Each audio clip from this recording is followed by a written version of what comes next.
भाजप अध्यक्षपदावरून पायउतार चालले नितीन गडकरी काँग्रेस आणि सीबीआय विरोधात चांगलेच संतापलेत। नागपुरात परतताच त्यांनी सीबीआय आणि काँग्रेसवर जोरदार आगपाखड केली।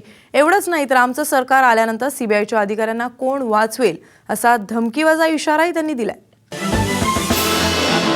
पूर्ती उद्योग समूहावरून वादाच्या भोवऱ्यात सापडलेल्या नितीन गडकरींना मंगळवारी पक्षाध्यक्ष पदाचा राजीनामा द्यावा लागला आणि दुसऱ्यांदा अध्यक्ष होण्याच्या संधीवर त्यांना पाणी सोडावं लागलं।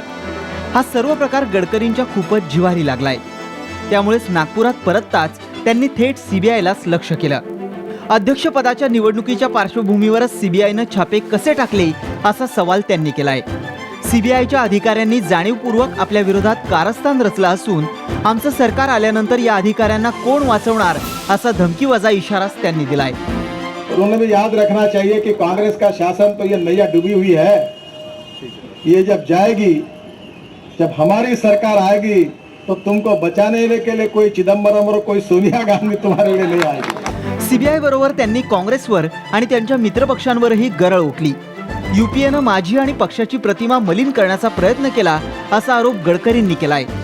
तसंच काँग्रेस म्हणजे सोनियांची नोकर आहे अशा शब्दातही त्यांनी टीकेची तोफ डागली। गलत प्रचार करके मेरे बारे में बदनाम करने की कोशिश की गई, पर मैं भी मर्द आदमी हूं। मैं ये दिल्ली के तमाम कांग्रेस नेताओं के भ्रष्टाचार को उजागर करके हिंदुस्तान की जनता के सामने भाजप अध्यक्षपदावरून पायउतार झाल्यानंतर गडकरी खूपच आक्रमक झालेत। आपल्या संतापाला त्यांनी अशी वाट मोकळी करून दिली। त्यामुळे येत्या काळात गडकरी विरुद्ध काँग्रेस हा संघर्ष आणखीनच पेटलेला असेल। कॅमेरामन मनोज आगलावेसह संजय डाव, साम टीव्ही, नागपूर।